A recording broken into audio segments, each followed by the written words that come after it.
guys fell down. I think it was 13 maybe at the most there at the end of that first quarter, and stuck with it for the next two. Without looking at the film, I know what kind of shifted their way at the end of that third that kind of caused the momentum to swing the other way. Yeah, it's two things for me like that. That end of the third, like you said, you feel like the emotions of the game, obviously like a bunch of technicals at that point. Referees had made some calls, and I'd say it was like kind of in our favor. And, we talked about in one of the timeouts, now that they've done those things and like they have the emotion, like they're going to come out and they're going to play a little bit harder. They're going to try to respond right now in this moment. And this is great for us to like embrace this challenge that's about to come our way. And like we're right there on the doorstep, keep playing.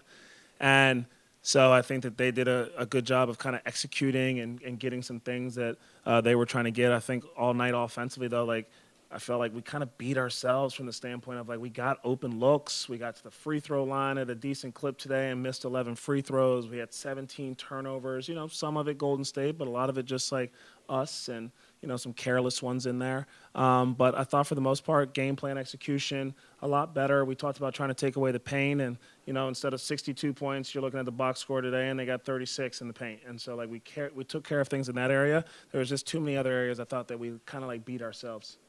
And real quick on that third quarter, I know it was kind of a longer third quarter with reviews and fouls and free throws on both sides. How do you think your team handled the emotion of that, especially with, some of the physicality that was, in play there? Yeah, no, I think they did pretty good. Standing up for one another, owning their space. Tijon standing in there as a rookie and taking a shot from Green, I think obviously earns him a little bit of stripes, and he can feel what that feels like a playoff caliber team, a championship caliber team with what they've gone through. So I think it's a good environment. I thought that we responded pretty well. The communication in the timeouts was good. I just think that, like, as we go forward, just remembering what that moment was like and then just trying to kind of, like, increase our momentum during that time and not let them really get back into it. Seems like it's pick your poison when you're trying to figure out how to defend Steph. Seems like he had a lot of two on the ball whenever he had the ball, trying to force the ball out of his hands. He had 8 or 9 assists in the first half. What was that defensive coverage you guys were throwing at him tonight? Yeah, I thought, anytime with him, you got to be good in pick and roll in terms of being up on the screen, creating some indecision, and, good players, they take what the game gives you, and that's what he does. He hits the seam pass, which, we were expecting and ready for, and I thought that our weak side shift and help activity was good at times. Obviously not perfect, but I thought that we did a much better job than we did in game one of covering for each other in some of those situations. We talked about in the third quarter when they did put a little bit more shooting out there. There weren't as many lineups of like the Paytons out there.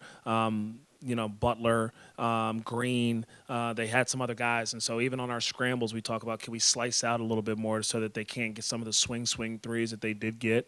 But I thought for the most part, the pick and roll coverage with Curry was pretty tight. I thought some of the off-ball screening stuff could have been a little bit better. But I do think that we tightened up kind of like the post splits. I thought in game one, that was an area that they were kind of able to ding us on. And so I thought, improvement in a lot of areas. And then some other areas with the Curry stuff, like you said, there's so many different layers of it that we could have probably been better and that we'll learn and grow from.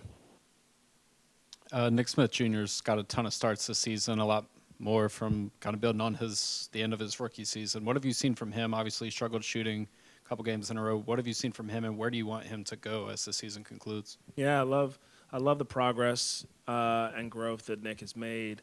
I just think, number one, defensively, he's getting to guard a lot of different people. He's putting in a lot of different situations now, sometimes some bigger wings, sometimes some point guards, sometimes some primary guys, maybe sometimes some third option guys where we need him to shift a little bit. So, like, the experience that he's getting in all different areas and all different types of people that he's guarding is really good for him. Even trying to contain the bounce has been an area for him as the MIG to, like, take on that individual challenge and embrace the opportunity to kind of just get a stop. And the same energy that he has offensively, I want him to bring that same passion and energy to the defensive side. And I think that he's responded and kind of stepped up and try to add some resistance. So I think the next step for him is just positioning and doing it without fouling. You know, at times he just kind of gets himself stuck in some positions where if he's there earlier, he maybe doesn't pick up a foul or beats a guy to a spot. And then offensively, he's continued to grow. Like he's got so many tools in his bag. I think we've watched him create individual shots for himself. He's doing such a much better job of reading coverages and pick and roll. And sometimes it's the seam pass that he needs to hit. Sometimes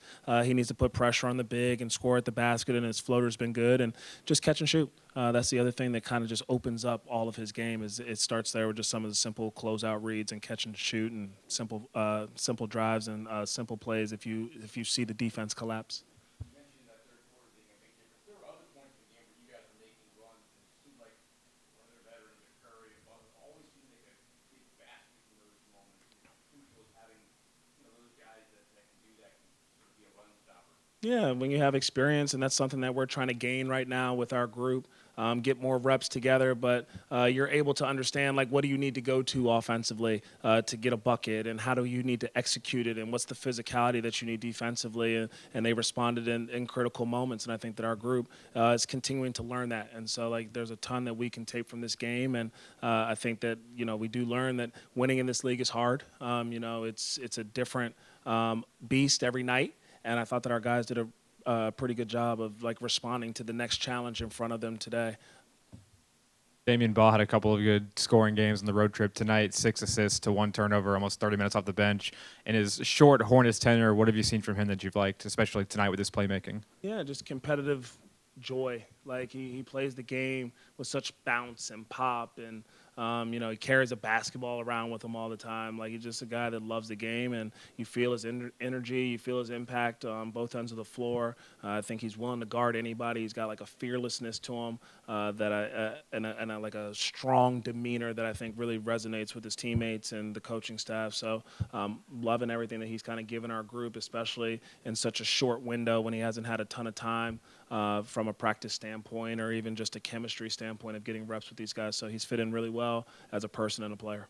You talk about that chemistry. How hard has it been for you and your coaching staff this year with having so many guys in and out of the lineup? Feels like there's just been so little consistency with rotations because of injuries and 2 ways and 10 days and everything. How difficult has it been for you guys to kind of keep the chemistry of everybody going with all the ins and outs? Yeah, not difficult at all. I would say it's actually been fun. Like we get to experiment with new groups and new lineups, and every day brings a different challenge. That I think the one place that you do find consistency though is like our messaging.